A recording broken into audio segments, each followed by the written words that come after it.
अमरापुर नाम के गांव में महेश नाम का गरीब किसान अपनी पत्नी सीता के साथ रहता था।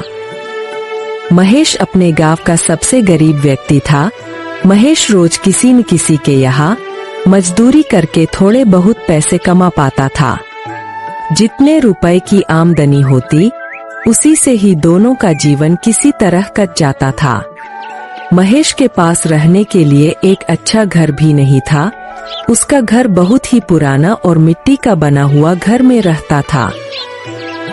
महेश के पास इतने पैसे भी नहीं थे जिससे वह घर की मरम्मत करवा सकता था, इसलिए कभी कभी महेश खुद ही घर की मरम्मत किया करता था और खाने के लिए 2 वक्त की रोटी भी बहुत मुश्किल से जुटा पाता था। गरीबी होने के कारण सारे गांव वाले उन दोनों की पहनावा देखकर कोई भी इज्जत नहीं करते थे। जिस नदी से सभी गांव वाले पानी लेते थे, अगर उस नदी से पानी लेने महेश या महेश की पत्नी सीता पानी लेने जाते तो सभी गांव वाले उन्हें भगा देते थे। अरे कलमुही, तू फिर आ गई पानी लेने। गलती से भी अपना मटके में पानी भरने की कोशिश मत करना। रुक, हमें पहले अपना मटका भरने दे, फिर हमें यहाँ से जाने के बाद तुम अपना मटका भरना, समझी ना? सीता चुपचाप सारी बातें सुनती है और किसी को कुछ नहीं कहती है। सारी औरतों के चले जाने के बाद सीता उदास मन से मटके में पानी भरती है।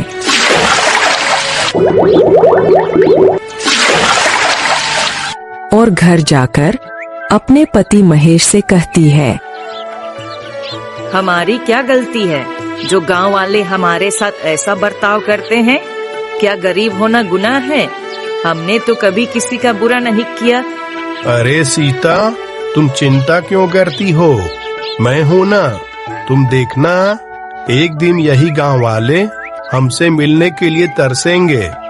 मजदूरी करके भी इतने पैसे नहीं कमा पाता जितने बाकी कमा लेते हैं, लेकिन तुम देखना एक न एक दिन हमारा भी लोग सम्मान जरूर करेंगे। महेश मेहनती होने के साथ साथ दिल का भी बहुत अच्छा इंसान था। वह कभी किसी के साथ बेईमानी नहीं करता था, यही उसकी सबसे बड़ी खूबी थी। बारिश का मौसम होने के कारण एक रात आंधी के साथ साथ बहुत जोरों की बारिश होने लगी। महेश का घर कच्चा होने के कारण महेश को बहुत डर लगने लगा कि तूफान के साथ घर के छत उड़ ना जाए। सीता, बाहर बहुत जोरों की तूफान के साथ साथ बारिश हो रही है। मुझे लगता है हमारे घर की छत ज्यादा देर तक नहीं टिक पाएगी। जी मैं बोल रही थी, हमारे पास जो भी जरूरी सामान है ना, उसे हम एक बोरे में भरकर आपके भैया रामलाल के यहाँ दे आते हैं। हाँ, तुम सही बोल रही हो। चलो जल्दी जल्दी हमारे जरूरत के सामान को एक बोरे में भर देते हैं, फिर भैया के यहाँ चलेंगे। महेश और उसकी पत्नी कुछ जरूरी सामान को एक बोरे में भरकर कुछ दूर अपने भाई के घर जाने लगते हैं।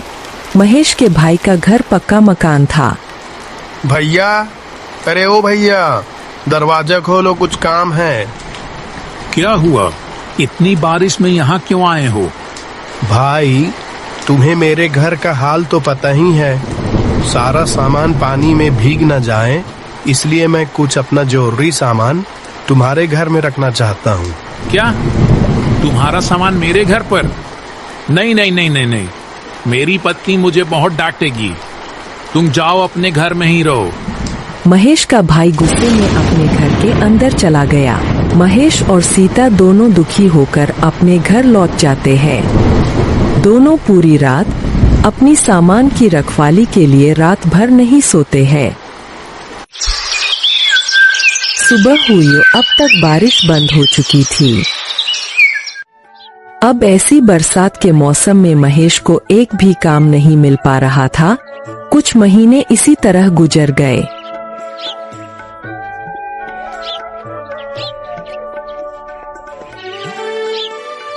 एक बार महेश के गांव में कुछ अमीर व्यक्तियों ने एक सप्ताह गांव में मेला लगवाया। सभी अमीर व्यापारियों ने अपने अपने गाड़ियों में मेला देखने आए।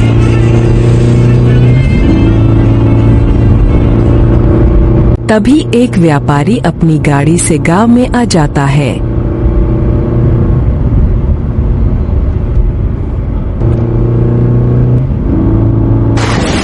तभी अचानक जोर जोर से बारिश होने लगती है। रास्ता गीला होने के कारण उस व्यापारी की गाड़ी कीचड़ में फंस जाती है। उसने उस गाड़ी को निकालने की बहुत कोशिश की, पर वह बहुत कोशिश करने के बाद भी व्यापारी की गाड़ी कीचड़ से नहीं निकल रही थी। साथ ही साथ बारिश भी बहुत तेज हो रही थी। अरे धत तेरी की, अभी ही मेरी गाड़ी को फंसना था क्या? ऊपर से इतनी जोरों की बारिश हो रही है। तभी वहाँ से कुछ गांव वाले गुजर रहे थे। व्यापारी ने उनसे मदद मांगी। अरे भाइयों भाइयों, सुनो सुनो सुनो, मेरी गाड़ी कीचड़ में फंस गई है। क्या आप मेरी गाड़ी को निकालने में मदद करोगे प्लीज? नहीं नहीं नहीं नहीं नहीं, बारिश बहुत तेज हो रही है। इतनी बारिश में हम क्या मदद करेंगे भाई? नहीं नहीं नहीं, हमसे तो नहीं होगा। तुम किसी और को देख लो, हम लोग चलते हैं। ऐसा कहकर वे दोनों वहाँ से चले जाते हैं। लगातार बारिश हो रही थी। व्यापारी सभी को आवाज लगाकर बुला रहा था। भाइयों मेरी मदद करो, मेरी मदद करो। अरे भाई, कोई है क्या आसपास?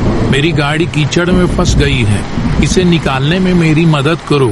भाइयों मेरी मदद करो। लेकिन सभी गांव वाले उसकी मदद करने से इनकार कर रहे थे।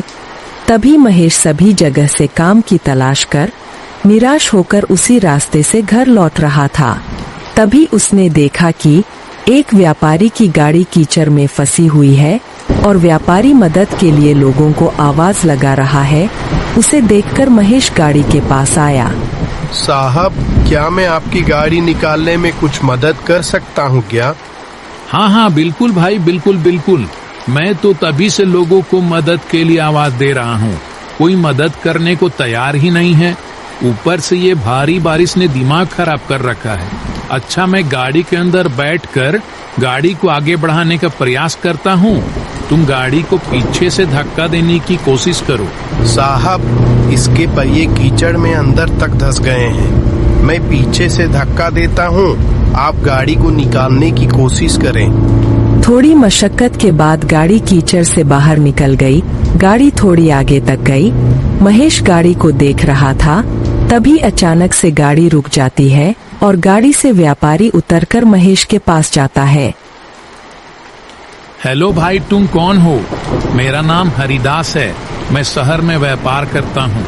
महेश उस व्यापारी को देखकर घबरा जाता है। जी, मेरा नाम महेश है।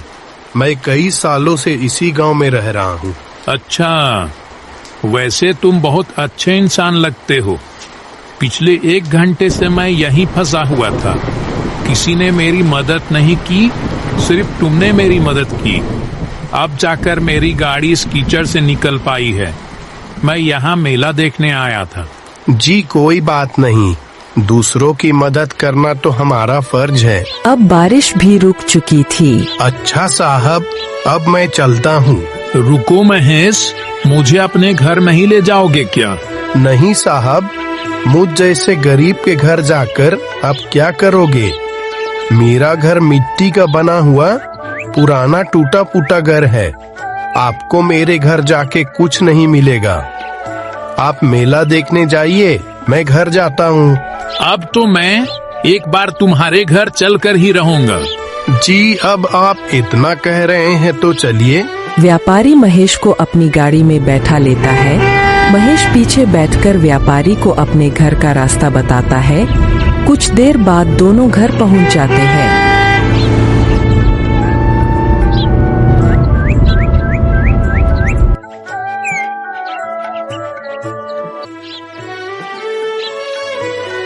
सीता, अरे ओ सीता, हमारे घर साहब आए हैं, उनका स्वागत नहीं करोगी क्या? जाओ कुछ खाने को लेकर आओ। व्यापारी महेश का घर देखकर बहुत उदास हो गया। तुम क्या काम करते हो? साहब, क्या बताऊं, मैं तो कब से काम की तलाश में हूँ, कोई काम ही नहीं देता। बस इधर उधर से घूमकर मजदूरी का काम कर लेता हूँ। बारिश की वजह से वो भी बंद है। तब तक महेश की पत्नी एक प्लेट में एक गुड़ का टुकड़ा लेकर आई और बोली, साहब, हमारे घर में यही बच्चा है, कृपया इसे ही खा लें। हाँ हाँ, क्यों नहीं। महेश, तुम्हें कोई काम नहीं मिल रहा है ना? अगर तुम चाहो तो मैं तुम्हें काम दे सकता हूँ। साहब, क्या सच में? क्या आप मुझे सच में काम देंगे? शहर में मेरे पास बहुत से काम होते हैं। सोच रहा था कि कोई ऐसे व्यक्ति को अपने साथ काम में रख लूं जो मेहनती और ईमानदार दोनों हों। तुम्हें देखकर मुझे ऐसा ही लगता है कि तुम में ये दोनों गुण हैं। साहब, कैसा काम करना होगा? कहाँ काम करना होगा? आप ये सब मुझे बता दीजिए। मैं आपके साथ काम करने के लिए तैयार हूँ। कोई जरूरत नहीं है इस घर में रहने की, और मैं तुम्हें कुछ दिनों बाद लेने आऊंगा। तुम मेरे साथ शहर में काम करोगे और वहीं रहोगे। मैं तुम्हें नया घर दिलवा दूंगा। यह सुनकर महेश और उसकी पत्नी बहुत खुश हुए। महेश ने गांव में घूम घूम कर इस खुशी को पूरे गांव में बताया, पर गांव वालों को उसकी बातों पर विश्वास नहीं हो रहा था। कुछ दिन बाद व्यापारी अपनी गाड़ी से महेश के घर आया। महेश, सारा सामान तैयार है ना? चलो चलते हैं। महेश और उसकी पत्नी सीता पूरा सामान लेकर व्यापारी के गाड़ी में बैठ गए। सभी गांव वालों का ध्यान उन्हीं पर था, यहाँ तक कि महेश का भाई भी उन्हें देख रहा था। गाड़ी चल पड़ी। व्यापारी महेश और उसकी पत्नी सीता को शहर लेकर आ गया। उसके बाद उन दोनों को रहने के लिए एक अच्छा सा घर दे दिया। महेश सारे काम अच्छे से समझ गया था। अब वह व्यापारी के साथ काम करने लगा। महेश का घर बहुत सुंदर था। अब महेश बहुत अच्छे खासे पैसे कमा लेता था। धीरे धीरे करके महेश और उसके घर को देखने उसके गांव वाले शहर आने लगे थे। जिस भाई ने महेश का सामान को रखने से मना कर दिया था, अब वह महेश को भाई भाई कहता नहीं थकता था। महेश ने ईमानदारी और मेहनत के बल पर सब कुछ पा लिया।